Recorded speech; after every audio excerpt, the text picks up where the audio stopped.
welcome to the stage the Voting Rights and Other Legal Implications panel. And after this panel is complete, we will allow additional time for public testimony. I'd like to introduce the first panel member,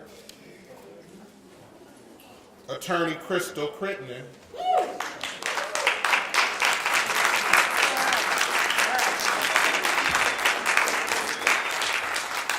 Attorney Crittenden has served the people of the city of Detroit as a staff attorney, supervising attorney, deputy corporation counsel, and corporate counsel for the city of Detroit. But beyond those titles that she has earned, she is an activist. She is an individual that has stood up for the people and continues to stand for the people. And she's not concerned with her well-being when standing up for the people, but she's concerned with the people and the issues. And we appreciate you and thank you for joining us on the panel. Additionally, we have on the panel community activist Monica Lewis Patrick.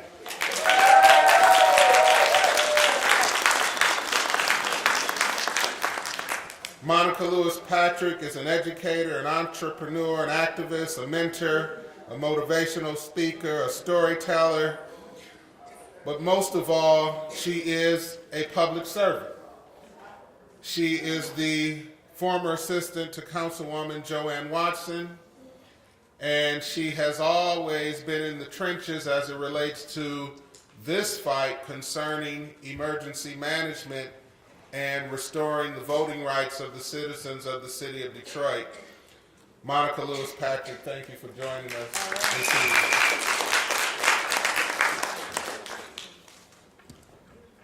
Naira Sharif, did I pronounce your first name correctly, please?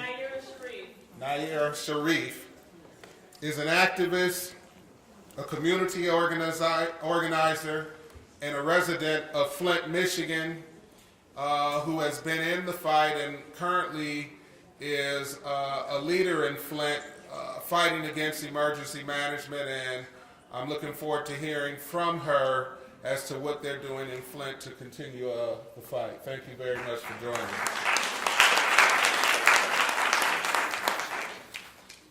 And last but not least is Julie Hurwitz, president and partner of Goodman and Hurwitz PC. Round of applause. Julie has been an adjunct professor of law at the University of Detroit Mercy School of Law since 2005, teaching civil rights litigation. She was the founding executive director of the Sugar Law Center, and Julie will be fighting in the trenches along side by side with me tomorrow when we go to court as it relates to the motion to dismiss our case challenging the constitutionality of the emergency manager law. Thank you, Julie.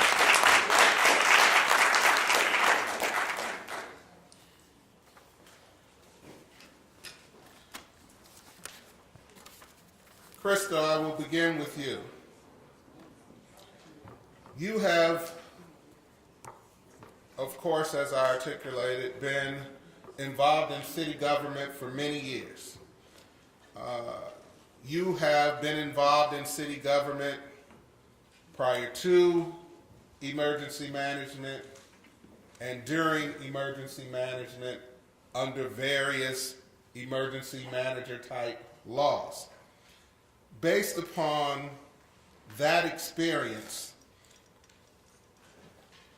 what, in your observation, how has the emergency manager law affected the democratic form of government that we have become accustomed to and many of us are fighting for? is there still an executive branch and a legislative branch? And if there isn't, why are we paying for a mayor and city council person? Enlighten us. Herb, I know you of all people know that was a rhetorical question.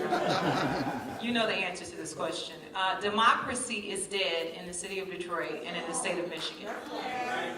They have driven a stake through its heart, but they did it with our help. This room should be packed right now. Each person in this room should have brought people with you, and we should have been turning people away at the door. You're right. And I was thinking a couple of months ago, how do you destroy democracy in a city of Detroit, in a city like the city of Detroit, and not have people rioting in the streets? And some people were playing chess while we were playing checkers, and they figured out how to do this a long time ago. You make your city dirty and dark and dangerous and destitute and despaired, and the death of democracy is definite. They turn the street lights off. People are afraid of the dark. They think that and know that bad things can happen when it's dark outside. They made the city dangerous. They closed the police precincts in your neighborhood. Didn't have enough police officers and EMS vehicles to show up when you called 911.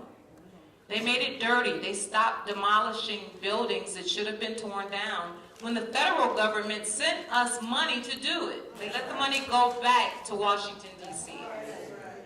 They told people, we're going to take your pensions and we're going to tax your pensions in the state, and what's left, we're going to reduce your health care, give you a $125, $175 stipend in order to purchase $800, $900 worth of insurance each month. Yes. They gave people no hope. And then they said, however, if you forget about the fact that 2.3 million people in this state voted against emergency management, you forget about the fact that we have taken your vote and trampled upon it, we might turn your streetlights back on. We might put more police officers in your neighborhood so that when you need them, they will be able to show up. It hasn't happened yet, but they promised that maybe if you trade your right to vote for some of these securities, then you can have peace and solace and comfort, and you don't have to worry when your wife goes to the grocery store or when your children go out and play. It is not a fair trade. It was not a bargain that we needed to make. We could have had all of these things, all of these comforts, all of these securities that we pay for with our hard-earned tax dollars, and not had to have given them up in order to trade them for a peace of mind. We had a mayor come in here. I know people think that what they witnessed with Dave Bing was incompetence. It was not incompetence. He was very competent at being a bad mayor. He came in here and for 4 years he did nothing. And I know because I sat there in the room with him. I'm not talking about what I think. I'm talking about what I know. It does not make sense that someone would say, Mr. Mayor, we just received this money from the federal government to tear these buildings down and not $1 was spent. It doesn't make sense that people were warning him, Mr. Mayor, if we don't use this money by a certain day, this money is going to go back, and he says, okay, and not $1 is spent. If anybody thinks that that was accidental, you are mistaken. So now we've got a mayor who has come in, and I don't want to talk long because we've been here a long time. We've got a mayor who has come in and said, give me 6 months and you all will see a lot of changes. There's no doubt you're going to see changes. There's no doubt, because people are not rioting in the streets.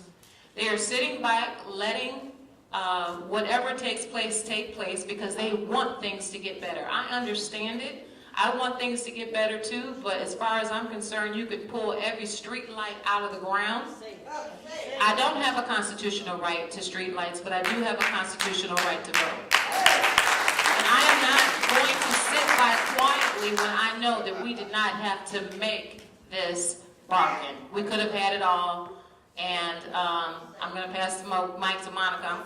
It's funny, I said, Lord, please let me sit in a seat where I get to speak before Monica Lewis Patrick. I was out on the campaign trail with them last year. I tried to get to the mic first each time, and I finally made it, but neither of us are running for anything right now. Thank you, Crystal.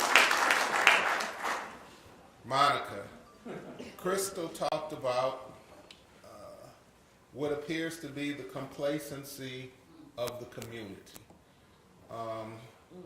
That we are allowing our rights to be taken away. You are a community activist. You are amongst the citizens of Detroit every day as an activist. What do you perceive the pulse of the community to be? And in consideration of that pulse, what would you tell people who want to restore their civil rights? How can we do it in consideration of the pulse of the community? Well, piggybacking off of who really should be my mayor, Crystal Crittenden. If democracy is dead and we're gauging the pulse of the community, then I would say there is no pulse at this time. What I know about being a community activist in the city of Detroit and having been one in the Deep South is that we still have not taken our message to the community. Right. We spend a lot of time as activists and community organizers talking to each other. Yeah. And then we spend another portion of our time talking to organized labor. Well, we still have not put together and committed ourselves to a door-by-door, block-by-block, district-by-district canvassing strategy. What I know about Detroiters is when they hear the truth, when you give them the facts, they respond. When they are given the options of being under occupation and tyranny, they will resist if they know that there is another option. Well, what has happened is I was spending some time over the weekend watching The Third Right. And as I watched The Third Right, what I saw was so many similarities in terms of what is happening in the city of Detroit and what has been happening for a couple of decades now. That we were persuaded and convinced that Dennis Archer was going to continue the legacy of Mayor Coleman Alexander Young. Then we were convinced after that there was going to be a reinvigoration of youth and vitality and hopefully 20 years of leadership under Mayor Kilpatrick. And then for about 2 seconds, Mayor Cockrell was forced on the people. And then after that, we were convinced that an NBA player who was managing and overseeing a manufactured businessman, because he was put in business by Coleman Alexander Young. So he was propped up and had a business and was allowed to garner about $300 million of debt. And so his payoff was to come and serve up the people of Detroit. So then after that, then they went council by council and were able to impose upon us taking our voting rights and imposing districts upon us and watering that voting power down. Yes. All under the auspices that we were going to get more representation, more responsive government, and we all wanted that.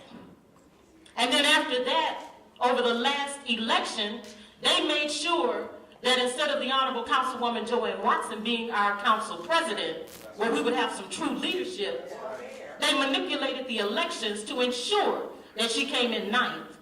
And of course, the TV personality of Charles Pugh became our president. So our council went Hollywood real quick. And then after that, now you have a sitting council where you had some of the best leadership in this city, poised to lead us to victory, poised to lead us against emergency management. You could have had a Russ Bellan in District 3. You could have had an Isaac Robinson in District 6. You could have had, really, if we had been strong enough, we could have probably convinced Councilmember to serve one more term and she would have been our president. You could have had somebody in every district that represented labor, that represented the people, that had a historical commitment to the citizens of Detroit, and we're ready to lead us into a new age and a new invigoration for all of Detroiters. Not the new ones, not the invaders, not the gentrifiers. But what we ended up getting was a paid-off, corporatized representation of what should have been leadership. So what I'm saying to you now is this is where we are. We have failed in terms of our past organizing strategies. Yes. But if there is not a commitment to put feet on the ground, to put feet on the ground, to take this city, if they've divided up by districts, then we take that strategy and we go district by district. Yes. We assign captains to those districts. Yes. We come back and report back how many houses we covered today. And then we get up and do it again every day until we hit every house and we talk to every Detroiter. Yes. We should not allow this to go down on our watch and act as though there's nothing we can do. We still have not taken to the streets. Yes. And Right. so I'm encouraging you. You cannot allow this to go down and you haven't talked to your neighbor. You haven't talked to your friends. Those of you that are retirees, you go through your phones and you call your former colleagues and you tell them that they must move and they must move now. Now, we told you over and over again, we told them not to vote for the consent agreement. We told them not to go for districts. We told them not to vote for Mayor Bean. We told them that they didn't need to vote for Mayor Tuckett. We told them not to give up the lighting department. We told them not to give up the health department, workforce development, Department of Human Services. But over and over again, our voices have been suppressed because we still just talking to each other. Just talking, ain't Just talking to each other. Ain't nothing. So until our strategy is committed to going door by door, Yes. house by house, that is the only way to revive and resuscitate the city of Detroit. That's it. Well, Are we ready to go? thank you very much, Monica, and that, I believe, segues perfectly to our next presenter, Ms. Sharif. You are an activist in the city of Flint, and Monica has talked about what she believes we need to do to invigorate our community here in Detroit in an effort to bring about change and to restore our voting rights. I know that you have been doing some things in Flint to keep this issue in the forefront. What have you been doing, and what are the strategies that have been utilized in Flint in an effort to restore voting rights and eliminate emergency management? Okay, first of all, I would like to say that I'm a grassroots or an issue organizer. And the reason why I preface that is this may be unpopular or controversial or inflammatory, but I'm going to say it anyway. One of the things that we found out as we were collecting petitions and as Flint received an emergency manager is we had a lot of silent people who were sitting down, a lot of people who were either neutral or pro-emergency manager. And I would say in this context, if you study Marxism, I would call them the petit bourgeois.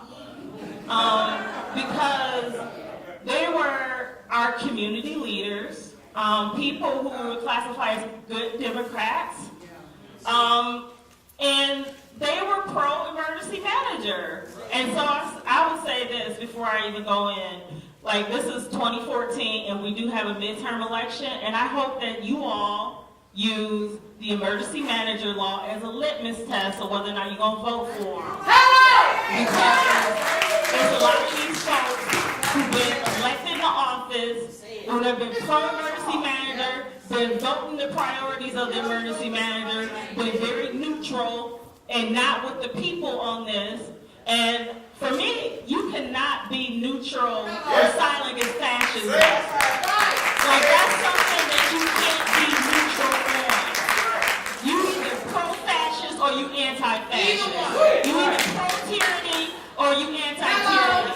You can't put a toe in the water and just be like, well, I'm going to be with this today, and then tomorrow I'm not going to be with that, because we had a lot of people who we depended on as our community leaders who did not beat the drums and did not lead any riots. And we had the people who was confused because they felt if they must not be so bad because the union would have spoke up.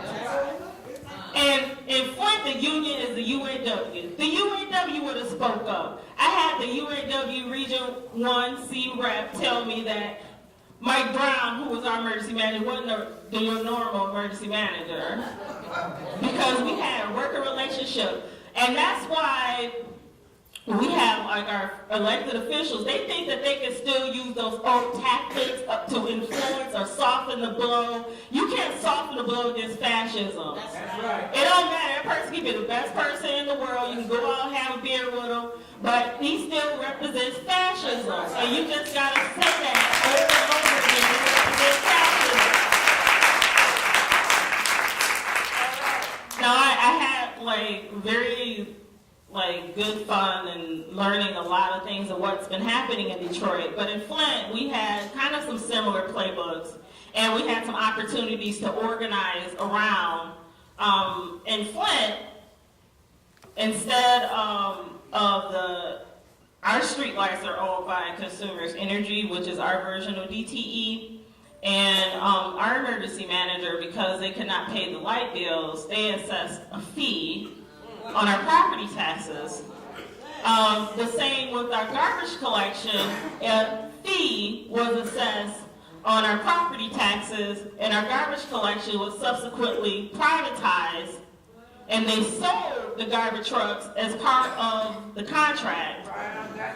Now, you know, this past winter was a cold, long winter, and our garbage trucks were fitted with plows to plow the snow. And so we had streets, my street, like all the neighborhoods never got plowed this winter in Flint. Like people was on snowmobiles, ice shoes, like all this other stuff. Like I had to actually buy some very expensive shoes to try to like walk around in my neighborhood. And once our stellar privatized garbage collection, because private service ain't like city service. There was a few days that my garbage didn't get picked up, and they called me and was like, due to inclement weather, your garbage will be delayed a day or two. So that's something to look forward to, Detroit. But all right, so I already started. All right. So one of the things that, because I am a grassroots organizer, we really seek to, as far as our strategies, like I am coordinator of the Democracy Defense League, which is our local grassroots group that's been fighting against the emergency manager. And we actually formed out of the Stand Up for Democracy coalition as we were collecting signatures, because the day that Flint was announced to have an emergency manager, it was our mayoral election. So that was the first affront with voter suppression, because that happened in our November election. And so after that, we felt that we couldn't just sit and wait for the petitions to be certified and all that Fontgate mess. So we felt that we needed to actually have a concerted group to confront and activate our community, to confront the emergency manager, activate our community. And one of the things that we focus on is a lot of, I would say, creative protests and creative ways to get our messages across. I would say now 3 weeks ago, our emergency manager, he moved public comment at our city council meetings, which already had no time and no power. He moved the public comment to the end of the meeting, and this was right before he brought, for political cover, brought a 7-point transition plan. And one of those plans was to really slash the retiree costs. Another point in that plan was this Blue Ribbon Governance Committee, which is an illegal charter revision committee, and they meet in private. The meetings are not open to the public. No notes are open to the public. Yet a primary investor in Uptown Development, which is our version, I guess, of the Skillman Foundation, like this quasi for-profit, nonprofit, and they have a bunch of shell corporations, and the father of the head is Bill White, who's the head of the C.S. Mott Foundation. So like as we're doing this research, we see like this collusion of foundations who are funneling into these quasi-public-private partnerships, and they're using like this money that comes from the city to really like fleece. And so one of the things that we did for the protest, we did a silent protest, and we taped our mouths shut. And but that was a very visual protest. One of the other things that we did was we worked with a local playwright who is a lecturer at U of M Flint, and he wrote a play about the first year of Flint under the emergency manager law, and that was called The State of Emergency, and that was performed other places around Flint and around the country. And we tried to maximize exposure, so we really like interrupt certain things. So we might check the emergency manager. We had kind of like this tea party thing where it was like we had characters, like one person who was playing the emergency manager, Andy Dillon, Alec, the Mackinac Center. And we had like these for sale signs with all of our public assets on it. And so they were playing poker and taking our, symbolizing these for sale signs and throwing them on the table and just saying like, oh, we need more money. And so they'll just take like some of our public assets and throw them on the table like they're just gambling with our money. And one of the things that we're going to be starting, which I really hope that other people around the state will participate in this, is we're going to be doing this people's grand jury process. And so it's going to be kind of like I don't know if anyone is familiar with the Truth and Reconciliation process that happened in South Africa. But we're going to be through a variety of methods, collecting testimony from people of how the emergency manager affected them. Because that was one of the issues that we faced, is a lot of people, like, my water bill is $150 a month. So we pay like one of the highest water bills in the state. So a lot of people, they may not know, as they're just living their lives, putting food on the table, paying their rent, they don't know the effects of the emergency manager. And one of the ways that we feel that we can kind of daylight some of these things, because like when we talk about executive orders and all this other stuff, I mean, people, like when you start talking about executive orders and resolutions, there are a lot of people who do not know like municipal governance, period. So before you can even talk about the rights that they lost, number one, they don't know that they lost those rights, so they ain't gonna miss them.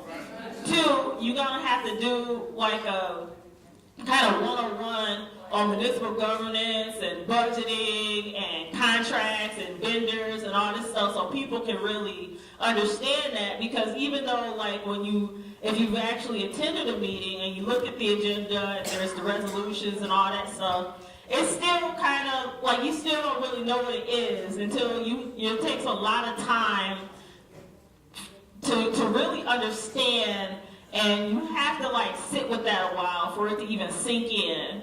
So we're doing that. And like one of the goals of the Democracy Defense League is not only to get like the democracy that we had, the little bit that we had, but we all know that it's intentionally, it's like that for a reason. It's like that so regular people feel intimidated. And I mean, like, even like the structure is made to intimidate. Because when you have people who are up on podiums, who are removed from the audience and removed from the people, it's like you sitting there like as a petitioner going up asking for something. And it's like, no, you put them in there, you own them. Through your vote, they work for you. So really trying to figure out like ways to make like access in government even more democratic than what it is. Because for me, like our city council, how it operated before we even got an emergency manager was unacceptable. So we need to figure out ways to, I would say, beyond emergency management, how to make things more democratic, and more open and more transparent, and all these things that they teach as good governance. And it's just like, but it's just lip word. It's not authentic. It's not in your heart. It's not in your soul. So how can we make that even more open?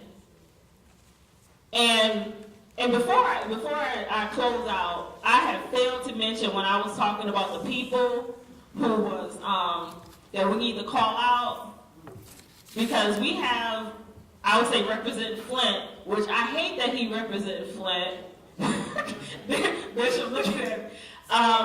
So our city council president is on, Scott Kincaid is on the lawsuit challenging PA 436, but he voted with the emergency manager.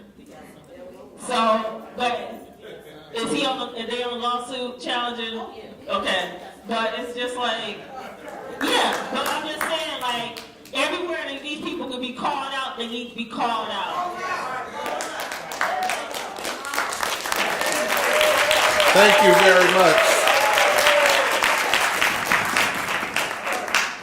Next, we have Julie Hurwitz. I want to give a special thanks to Julie for being here today.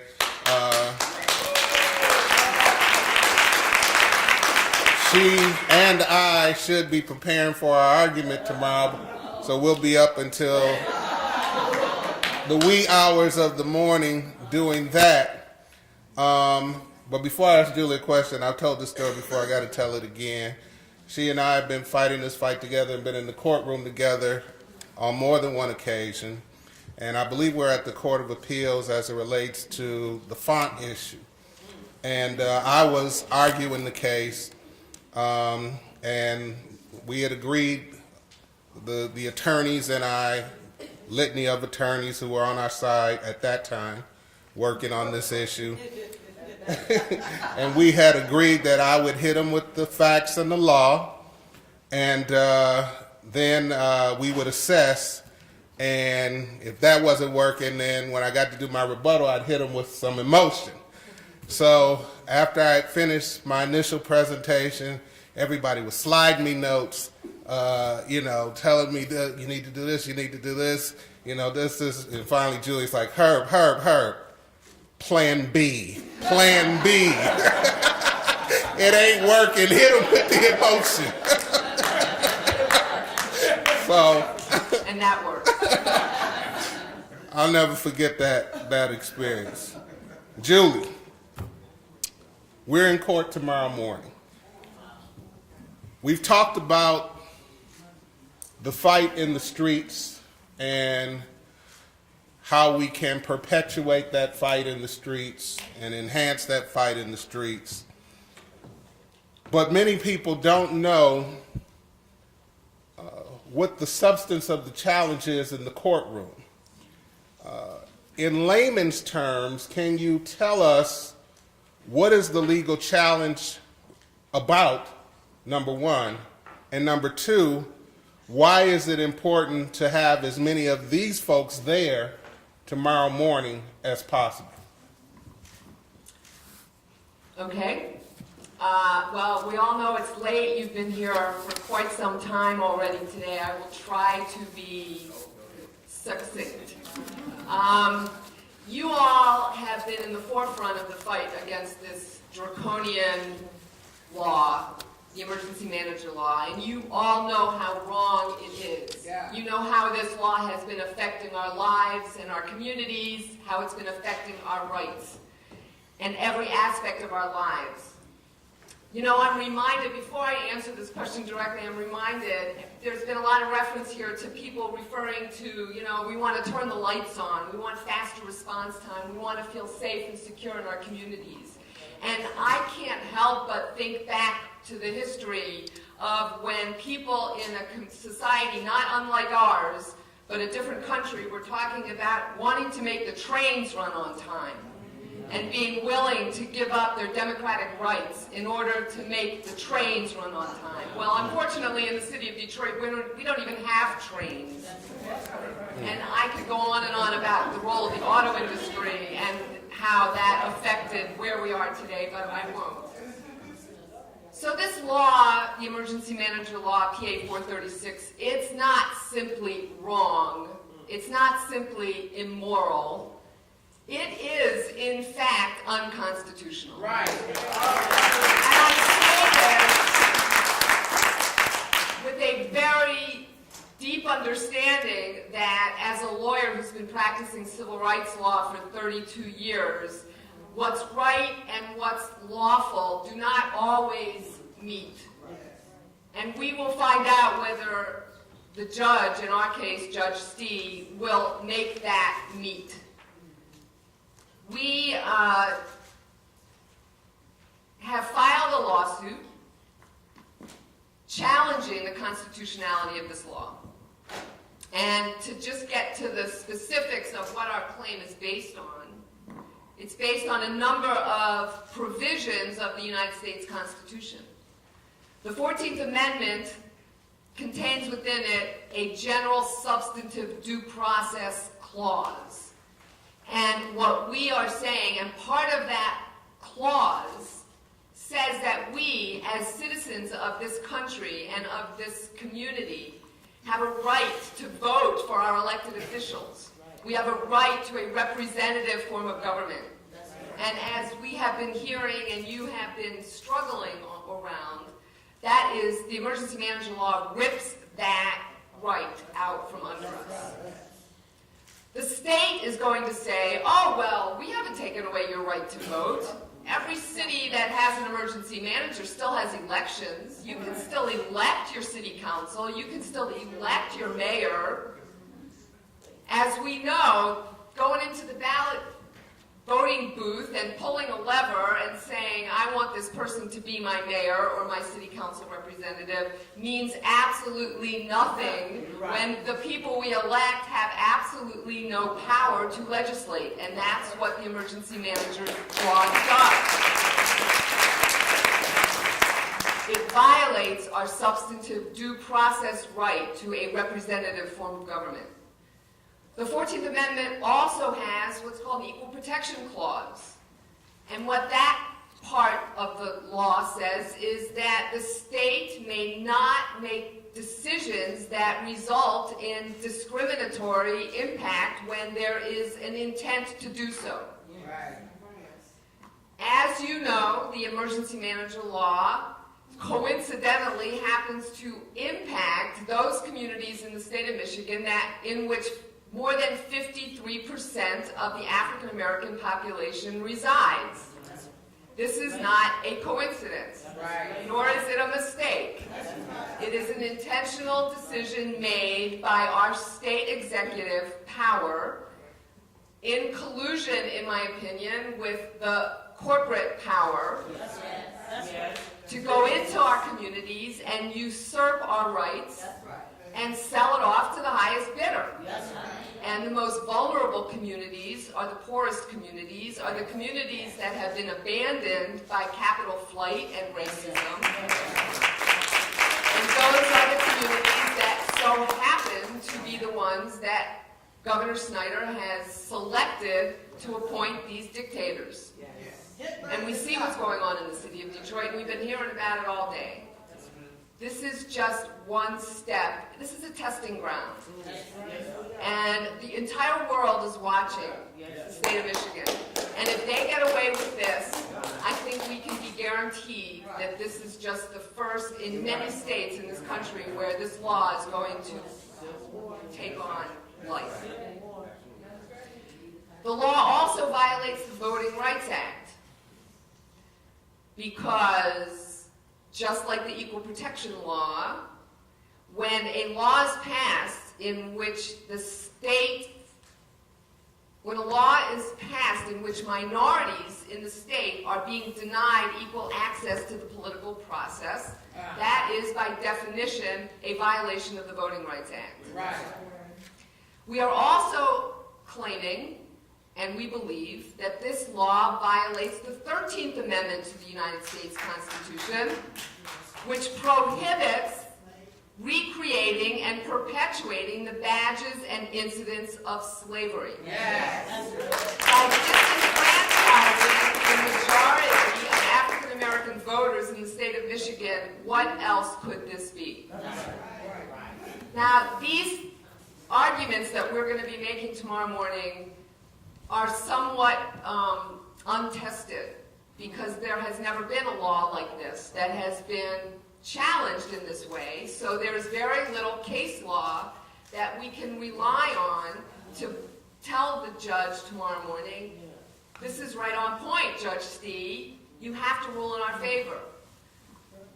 He is going to be under a lot of pressure to uphold this law.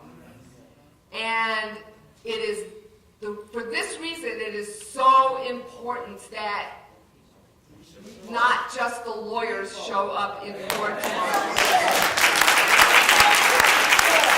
the state of Michigan and the city of Detroit lawyers have attempted to throw up every roadblock possible to prevent us, to prevent you, and I know there are many named plaintiffs in this room right now, to prevent you from legitimately challenging the constitutionality of this law. When we first filed this lawsuit in March of 2013, it was stayed in July after the bankruptcy petition was filed. When we successfully convinced Judge Rhodes that this case has no business being stayed, this is not a case about the city of Detroit, this is a case about our rights as citizens of the state of Michigan. And he agreed, and he lifted the stay. The state of Michigan and the city of Detroit, through their lawyers, filed motions, and one right after the other. Motions for reconsideration, motions to reinstitute the stay. They're appealing the ruling from Judge Rhodes. They're filing new motions for reconsideration, new motions for stay. We now are confronted tomorrow with another motion from the state asking Judge Stee to stay the case because, and it's all complicated legal mumbo-jumbo, but essentially because they have appealed Judge Rhodes' ruling lifting the stay, they believe that we should be stopped from even challenging the constitutionality of this law until the appeal is decided so that they can get the stay reinstituted by Judge Rhodes. When we go into court tomorrow morning to argue, we are not arguing the constitutionality of this law. So don't be mistaken about that. We are arguing nothing more than our right to challenge the constitutionality of this law. So the lawyers can do whatever the lawyers do. We can all go to court and argue this legal doctrine and that legal doctrine. Oh, I want to back up for a second.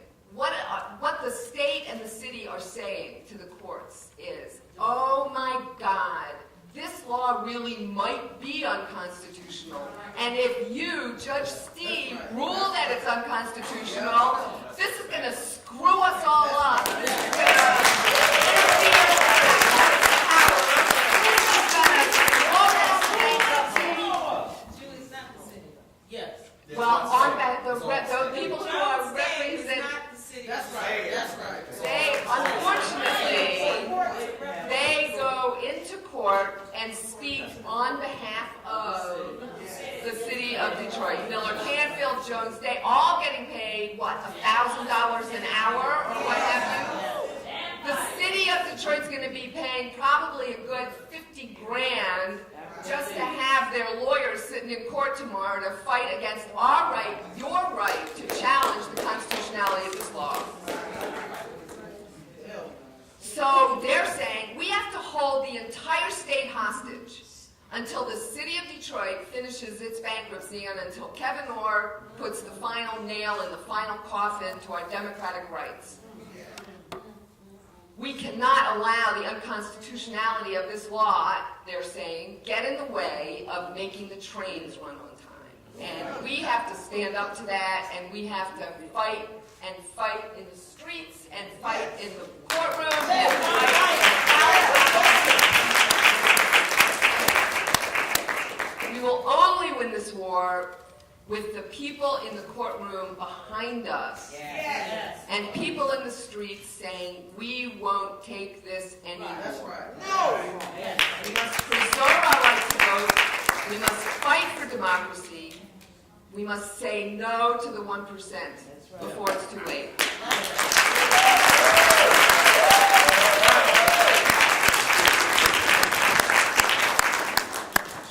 Thank you very much, Julie. Catherine, are there any cards with questions for this panel?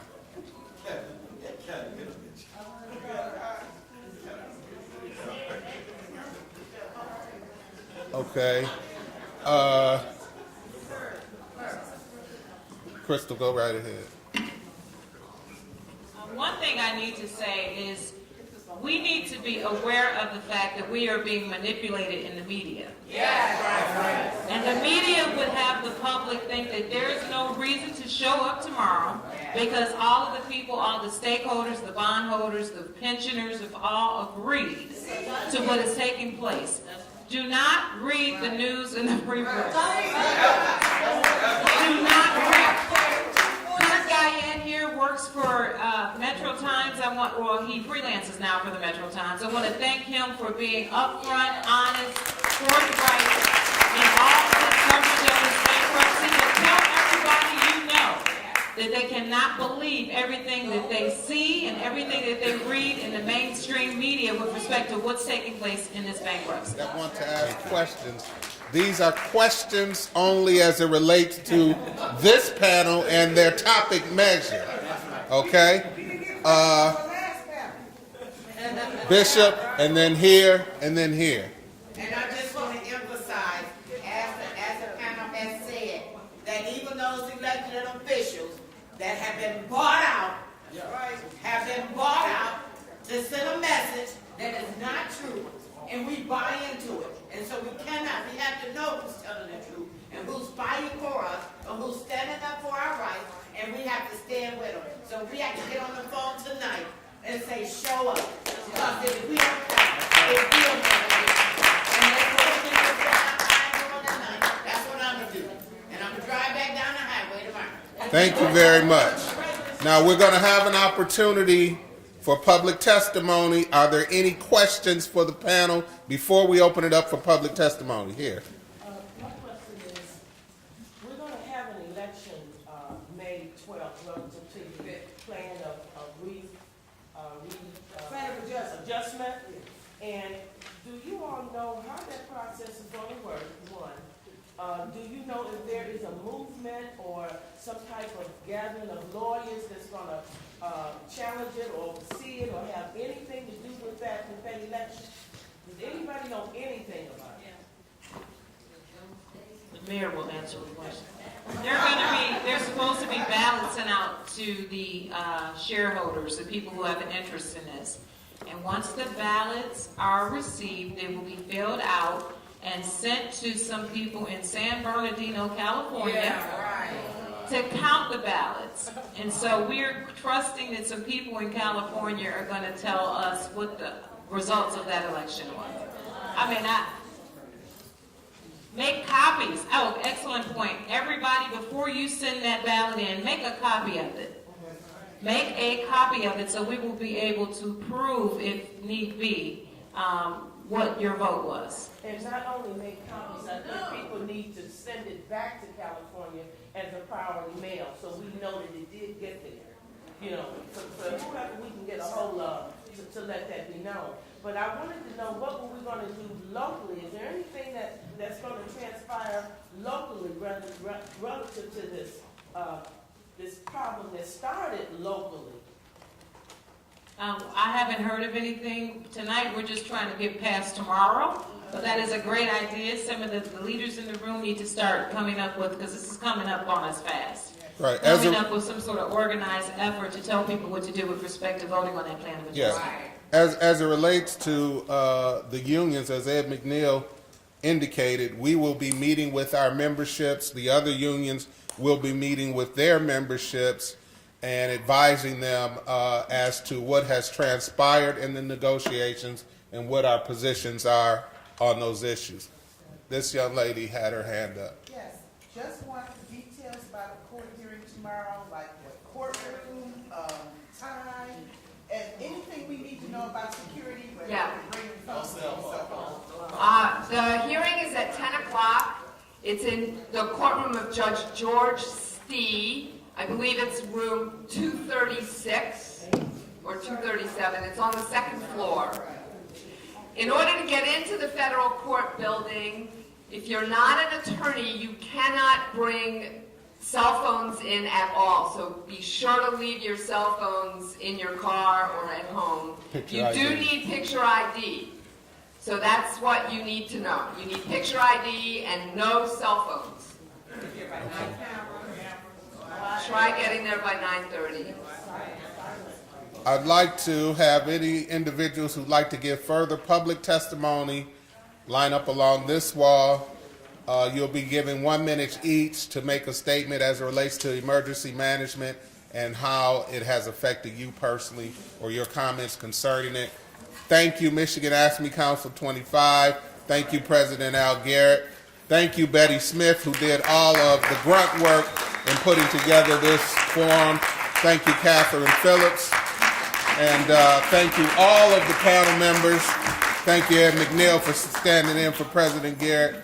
I appreciate all of you. And some kind of way, I would hope that we are able to eventually, sooner than later, make this recording available for others to distribute and share with their friends, put it on Facebook, YouTube, etc.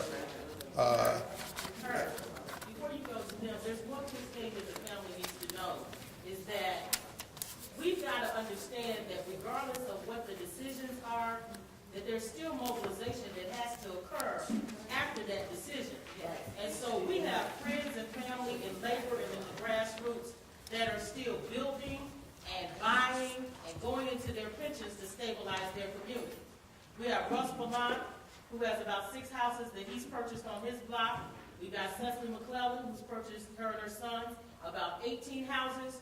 One of the ways that I think we can model the reconnecting with the community that we want to see is, why not some of us in labor and as grassroots organizers help our friends that have been helping us all along get those houses back online, and then use that as a center point of canvassing those communities so that they see improvement, so that they see development, they see revitalization, but they connect it with the fact that those of us that are a part of this movement are doing something more than the political side of this fight. Because people right now feel so weary and so depressed and so down that they only are going to buy in if they see us doing something more than this side of the business. One other thing I'd like to mention, in addition to the action taking place on May 1st, Thursday, May 1st, that you've heard about Shut It Down. In addition to that, activist David Stevens is organizing and calling for, on May 1st, a social media protest, asking everyone to post hashtags and comments, etc., concerning the emergency manager law on May 1st on whatever social media vehicle that you might utilize. And with that, Also at 4:30 at KMAC, the water department locals are having a rally at the Spirit of Detroit. So May 1st, there's a lot going on. We're having a cookout for our retirees and our actives here from 11 to 3.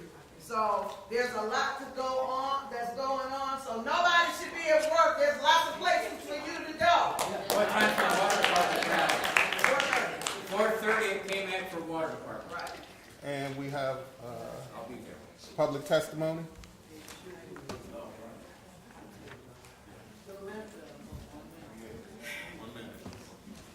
Huh? 5 minutes? Oh, I was going to say, I don't think it's going to take 5 whole minutes. But once again, I am the Apostle Linda, and they have given me a position as a city, pardon me? Oh, okay. As a representative on downtown city council, which is a good thing. Okay, now, regarding a place for people to meet for these grassroots issues and so forth, there's going to be a thing at Birch Place. Everybody patronize Birch Place, save Birch Place. Friday, May 2nd from 6 p.m. to 10. So everybody that's got something that they want to do to help the city of Detroit, come there then. And also, we want to speak about the dumbing down of the people in the city of Detroit, as my friend says all the time. And we want to avoid the Willie lynching of the city of Detroit, because that's exactly what it is. And like they say at the bar, when it's time to close, Richard Orr and everybody else that's been spit up in Nineveh that's supposed to take care of us, and they don't want to take care of us, here go the thing. You ain't got to go home, but you need to get out of here.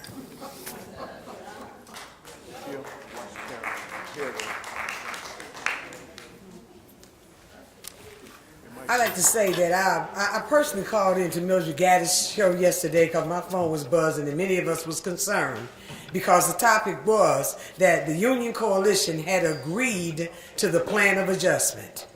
And Bertram Marx made it very clear, and I mean it's clear, the media is manipulating because a part of what's going to happen on tomorrow is they want everybody to believe that we all agree and it's a done deal. So what are you even trying to go forward for? We get it, but our people need to get it as well.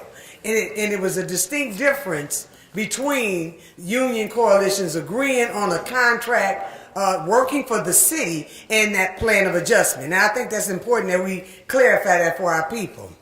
But I just like to encourage people, get with a group, but make sure that you read that plan of adjustment because it is the hilt. I mean, it is the epitome of taking away all rights. It says in the plan of adjustment that the trustee board now will be selected by the mayor after he gets a list from the governor. We no longer will have a right to have any determination over our pension. So please read the plan of adjustment. But one thing, and I'll leave, is that just like it was mentioned that by Mr. McNeil that they have contractors that they selected. Well, now in the plan of adjustment, they're calling out people's names in the plan of adjustment. They got Ian Hewitt, who's going to be in control of our stipends. They mentioned a Susan Glass, who's with the Pew Foundation, that's going to have this job. I mean, they done went beyond no bid contracts. They building them into the plan of adjustment.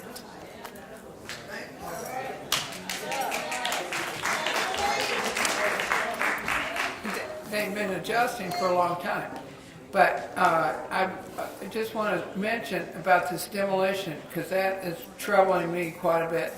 They've got a new land bank, Detroit Land Bank, so anything that doesn't get sold on the Wayne County tax sale is going to automatically go into this land bank if they get away with it. And if they can't sell it, or say the repairs are more than they can get on market value at the time, they'll just demolish it. And a lot of it, so there's, they held back that hardest hit funds that was sent from the federal government about 3 years ago that was supposed to help keep people in their homes and not get foreclosed for taxes or for mortgages.